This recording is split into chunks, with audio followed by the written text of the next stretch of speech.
नमस्कार, आप देख रहे हैं खबरें 24/7। आपके साथ मैं गरिमा मकरानी। आइए देखते हैं अब तक की कुछ खास खबरें। इंदौर में शनिवार से बस का संचालन शुरू हो जाएगा। शुक्रवार को इंदौर कलेक्टर के साथ हुई बस संचालकों की बैठक में बस चलाने को लेकर सहमति बन चुकी है। दरअसल बस संचालकों की लगातार मांग थी कि लॉकडाउन के दौरान बस का संचालन ठप था, लिहाजा बसों का रोड टैक्स माफ किया जाए। बस संचालकों के अनुसार अप्रैल से लेकर अगस्त महीने तक के टैक्स को माफ करने का सहमति बन चुकी है। वहीं सितंबर महीने का टैक्स भी आधा लिया जाएगा। इसके अलावा किराए में बढ़ोतरी का फैसला जल्द ही किराए को लेकर बनाई गई समिति लेगी।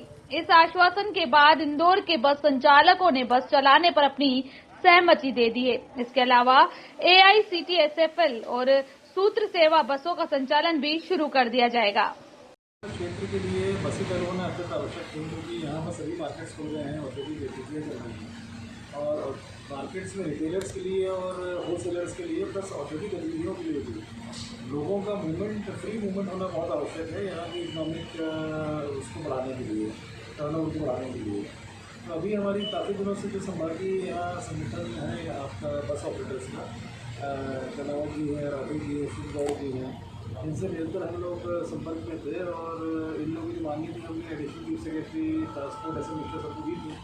उनके स्तर पे ऊपर गवर्नमेंट लेवल पर निर्णय हुआ, आज मुझे कम्युनिकेट हुआ था क्योंकि इसमें इनकी जो प्रमुख मांग थी टैक्स माफी की, तो अप्रैल से अगस्त तक की एक सहमति बन गई है कि वो इसमें माफ़ किया जाएगा, सितंबर में 50% दिया जाएगा।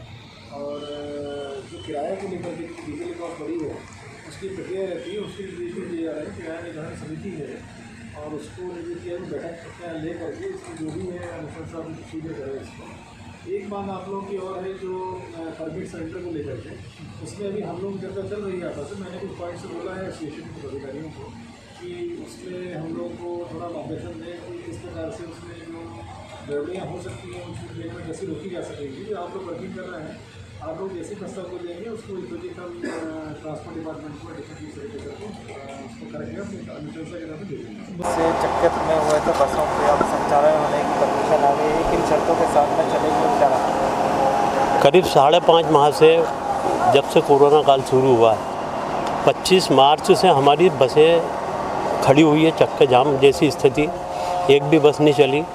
और हम सरकार से निवेदन करते रहे कि हमारा टैक्स माफ़ किया जाए, क्योंकि हमारी बसें खड़ी हुई है।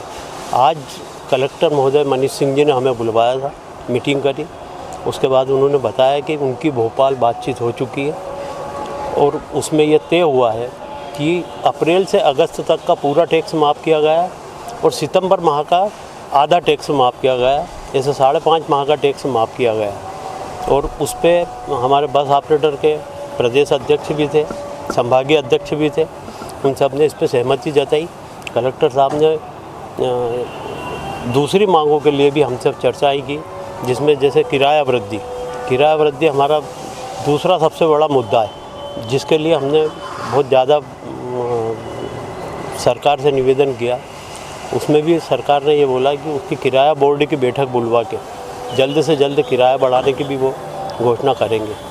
अभी ये तय हुआ है और उसमें बस ऑपरेटरों ने सहमति दी है।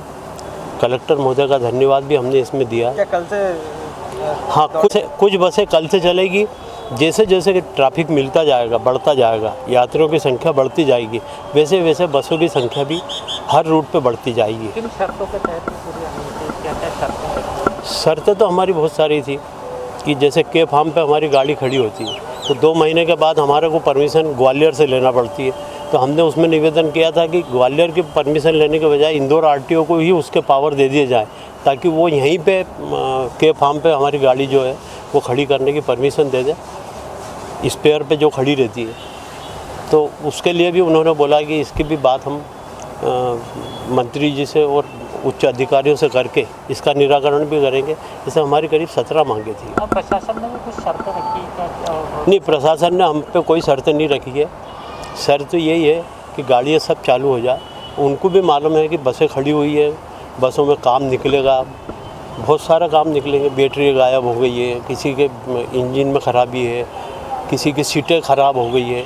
तो ये सब बहुत सारे काम बसों में अब निकलेंगे, जो अब बस ऑपरेटर के सामने ये समस्या है कि अब उनको ठीक कराने के लिए पैसे लाना, क्योंकि अभी 5.5 माह में जो उसके पास जमा पूंजी थी वो सब खर्च हो चुकी है। तो अब वो उनकी व्यवस्था करके अपनी गाड़ियों को ठीक करके और रूट पे चलाएगा और यात्रियों को जो सुविधा देना चाहिए वो देंगे। और कोरोना काल की जो भी शर्तें सरकारी है, सैनिटाइज़र की, गाड़ियों को करवाना है, मास्क की, ये सब सुविधाएं भी हम अपनी तरफ से देंगे यात्रियों को, ताकि इस कोरोना को रोका जा सके। 5 महीने में कुछ ड्राइवर कंडक्टर काम पे, तो क्या उनको लाना आसान रहेगा? ड्राइवर कंडक्टर तो खैर आ जाएंगे, क्योंकि अभी जो दूसरे काम में लगे हैं वहाँ उनको इतना पैसा नहीं मिलता, लेकिन अब उनको भी अपना घर चलाना है, तो कुछ ना कुछ काम तो उनको करना ही था, उनकी भी मजबूरी थी। और बस ऑपरेटरों ने भी अपने ड्राइवर, कंडक्टर, क्लीनर को, इनको सबको सहयोग किया 5 महीने। ऐसा नहीं है, बस मालिक ने खूब अपने स्टाफ का ध्यान रखा है। क्या दुगना किराया भी लिया जाएगा? नहीं, किराया हम किराया ज़्यादा नहीं ले सकते, हम सरकार के किराए से बंधे हुए हैं। हमारा किराया अगर बढ़ाना है तो सरकार बढ़ाती है, हम अपने मर्जी से अपना किराया नहीं बढ़ा सकते। बस में 2 सीट है, पूरी क्षमता के साथ बैठेगी? पूरी क्षमता नहीं, पूरी संख्या का पूरी क्षमता जो है वो बैठने की परमिशन तो सरकार ने दे दी है, पूरी क्षमता से सवारी बैठेगी। लेकिन अभी चूँकि कोरोना काल चल रहा है, इसमें जनता भी डरी हुई है, तो पूरी संभावना नहीं लग रही है कि पूरी बसें भर के चल जाए। आपका परिचय? मैं शिव सिंह गौड़, मध्य प्रदेश बस ऑनर्स एसोसिएशन इंदौर संभाग प्रभारी।